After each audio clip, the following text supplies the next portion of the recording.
Video দেখে নিশ্চয়ই বুঝে গেছেন আমি কি রান্না করেছি। হ্যাঁ, আমি আজকে তৈরি করলাম চিকেন ভুনা। এটা আমরা সবাই পারি। কিন্তু আমি কিভাবে তৈরি করলাম চলুন দেখে নেওয়া যাক। প্রথমে আমি একটু বসিয়ে দিলাম প্যান। প্যানে হাফ কাপের থেকে একটু কম দিয়ে দিলাম হচ্ছে সয়াবিন তেল। আপনারা অন্য তেলও ইউজ করতে পারেন। এখানে মোটা মোটা করে কাটা ১ কাপের পরিমাণ পেঁয়াজ কুচি দিয়েছি। দিয়ে দিলাম তেজপাতা। তেজপাতার সাথে আমি কয়েকটি তেজপাতার ডাঁটাও দিয়ে দিয়েছি। এটা যেহেতু আমাদের গাছ আছে, ডাঁটা থেকে ভালো একটা স্মেল আসে। দিয়ে দিলাম ৩ পিস দারুচিনি। দিয়ে দিলাম কতগুলো এলাচ। তো এখানে আমার ক্যামেরাটা অফ হয়ে যায়। আমি দিয়ে দিয়েছি ২ টেবিল চামচ আদা বাটা এবং ১.৫ টেবিল চামচ এলাচ, দারচিনি, লবঙ্গ, গোলমরিচ সব গরম মশলা পেস্ট করে ১.৫ টেবিল চামচ। তো দিয়ে এরকম একটু ব্রাউন কালার করে নেব। এখন দিয়ে দিলাম হচ্ছে কিছু লবঙ্গ।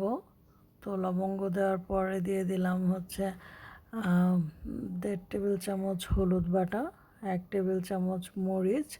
আমার যেহেতু এটা বেবিরা খাবে তো আমি মরিচের পরিমাণ একটু কম দিয়েছি।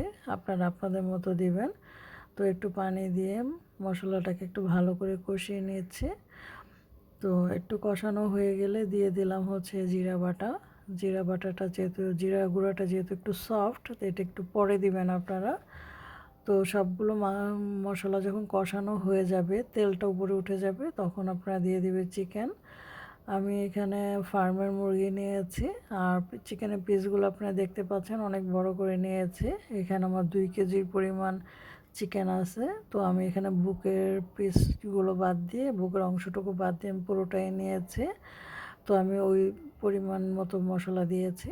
আপনারা যতটুকু পরিমাণ চিকেন নেবেন ওই পরিমাণ মশলা দিয়ে আপনারা একটু কষিয়ে নেবেন।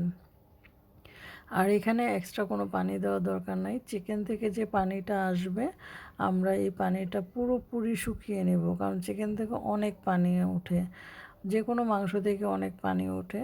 তো ওটাকে আপনারা আগে রিমুভ করে দেন হচ্ছে এক্সট্রা পানি ইউজ করবেন। তো এখন আমি একটু ঢাকনা দিয়ে দিচ্ছি।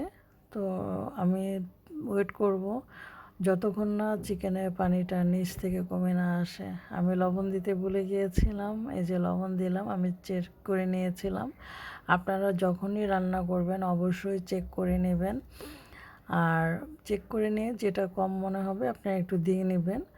আর মাংস রান্না করার সময় কিন্তু আপনারা অবশ্যই গরম পানি ইউজ করবেন। আর গরম পানিতে কিন্তু মাংসটা ভালো হয় এবং সময়ও কম লাগে। এই যে আমার চিকেনের পানির পরিমাণটা দেখেন আস্তে আস্তে কমে যাচ্ছে। তো আপনারা এইভাবে একদম ফুল কমিয়ে আপনারা একদম যখন কষানো কষানো হয়ে যাবে তখন হচ্ছে আপনারা অন্য পানি ইউজ করবেন। এই যে দেখেন আমি একদম কষানো হয়ে গিয়েছে আর এই পানিটাকে আমি বয়েল করে নিয়েছি। আর এটা হচ্ছে দেখেন এই যে আমি যে চামচ দিয়ে নেড়েছি ওই চামচটাকে এই ডেকচির পানি যখন বয়েল করতে দিয়েছি চামচটা ওটার মধ্যে চুবিয়ে রাখতাম, যাতে হচ্ছে আমার মশলাগুলো অন্য জায়গায় না ইউজ হয়। তো এই পানিটাই আমি দিলাম। আপনারা এই টেকনিকটা অবলম্বন করতে পারেন।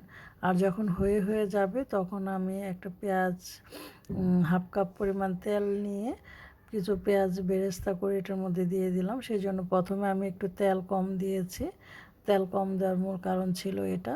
তো লাস্টে হচ্ছে এই পেঁয়াজের ফোড়নটা দিলে তো এটা মানে দ্বিগুণ পরিমাণ এটার মানে টেস্টটা বেড়ে যায়। এটাই ছিল আমার সিক্রেট মানে রেসিপির মানে মূল সিক্রেটটা। তো আপনারা এইভাবে তৈরি করবেন। আমার চিকেন কষানো একদম শেষ, রান্না একদম শেষ। আপনারা এভাবে ট্রাই করবেন। আই হোপ আপনাদের ভালো লাগবে। চলুন দেখে নেওয়া যাক। এখন সব কিছু আপনারা চেক করে তারপর নামিয়ে নেবেন এবং নামানোর আগে যদি মনে করেন কিছু লাগবে তো আপনি অ্যাড করে নিতে পারেন, বিশেষ করে লবণ। তো চলুন এই যে দেখা যাক আমার ফাইনাল লুক চিকেনের। আপনারা দেখে তো বুঝতে পারতেছেন কেমন হয়েছে, আর আমি তো খাবো। আমরা খেয়ে আপনাদেরকে রিভিউ দেব কেমন হয়েছে। এটা বরাবরই আমার হাতের ভালো হয়। আপনারা অবশ্যই বাসায় ট্রাই করবেন। ধন্যবাদ সবাইকে। আল্লাহ হাফেজ।